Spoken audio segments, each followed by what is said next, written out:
माता लक्ष्मी का पूजन करते हो दीपावली पर?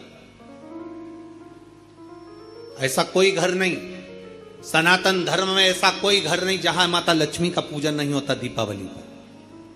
31 अक्टूबर को जब आप मां लक्ष्मी का पूजन करोगे, माता लक्ष्मी की जब पूजन करो, जैसी आपके यहां पूजन होती है, जैसे आपके पूर्वज करते आए, जैसे आपके घर के ब्राह्मण देवता, जैसे आपके नगर के ब्राह्मण देवता जिस भाव से पूजन कराते हो, ब्राह्मण पूजन कराने आते हो तो ठीक, ना आते हो तो आपके घर में आप स्वयं जैसे माता लक्ष्मी का पूजन करते हो वैसे करो। पर 2 दिन जो आपने धनतेरस पर जो सिक्का रखा है थाली में, वैसा की वैसा ही सिक्का आपने रूप 14 के दिन थाली में रखा है, वही की वही थाली दीपावली के दिन भी पूजन में जैसी आप पूजन जमाते हो वैसे की वैसे ही जमाओ, जैसे करते हो वैसे की वैसे ही करो। पर साथ में वो पूजन की थाली एक पाटे पर लाल वस्त्र बिछाकर, चौक पूर कर, बड़े प्रेम से अन्न का दाना रखकर वो थाली वापिस रखिए। और दीपावली के दिन भी वैसी की वैसे ही पूजन करना है। आप अपनी पूजन जैसे करते हो वैसा करो, पर साथ में वही कंकु, चावल, रोली, मोली, हल्दी सब चढ़ाकर भगवान को बड़े प्रेम से जो सिक्के रखे हैं उन सिक्कों की पूजन वैसी की वैसी करना है जो 2 दिन से आप करते आ। बस इतना याद रखें कि दीपावली के दिन जो आप लक्ष्मी का पूजन करें, उसमें लक्ष्मी जी के सीधे हाथ की ओर घी का अखंड दीप, लंबी बत्ती का,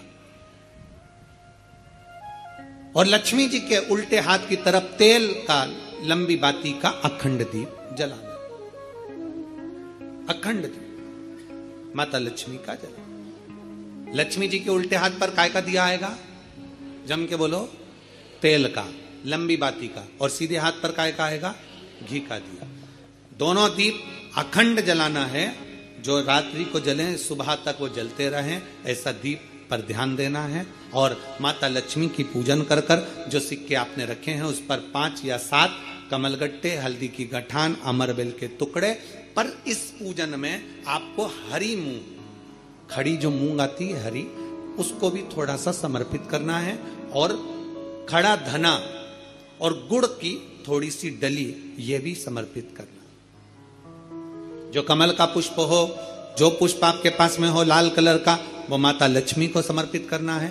चावल सफेद नहीं, पीले कलर कर भगवान माता लक्ष्मी को समर्पित करना।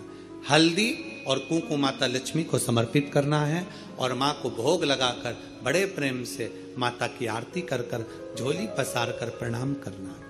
प्रणाम कर कर जब आप पूजन पूर्ण हो जाए, बड़े प्रेम से आनंद से आप लोग भोजन आदि सब करने के बाद में रात्रि का जो समय रहे, दीपावली की रात्रि का 11 बजे के बाद 11:30 से लेकर 12:30 के बीच में प्रयास करना कि किसी भी एक वृक्ष के नीचे, या तो पीपल या बेलपत्र या आंवला, किसी भी एक वृक्ष के नीचे रात्रि के समय पर जाकर एक दीप अवश्य लगाना घी का, और वापिस लौट कर आकर प्रयास करना कि कोई एक सिक्का, कोई भी 1 रुपया 2 रुपया, कोई भी घर में चारों तरफ घुमाने के बाद वो सिक्का अपनी अलमारी में, तिजोरी में या दुकान में जिसमें आप रख सकते हो उसको रखना।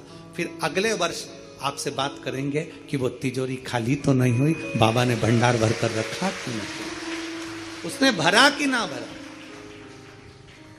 प्रयास करें लक्ष्मी पूजन का। बस पूजन जैसे करते हो, आपके जैसे ब्राह्मण ने बता दिया, जैसे माता पिता ने बता दिया, जैसे पूर्वजों ने बता दिया, जैसे घर में करते आए हो वैसी की वैसी लक्ष्मी पूजन करो। ज्यादा ढोंग प्रपंच में नहीं पड़ना, किसी ने कहा ऐसा कर दो ना, किसी ने कहा वैसा कर दो ना। अपने आनंद के साथ आप लक्ष्मी की साधारण पूजन जैसे करते आए हो वैसी की वैसे करो। बस वो सिक्के की पूजन आपको 5 दिन तक करना है। तो दीपावली के दिन कौन सा दिन हो जाएगा?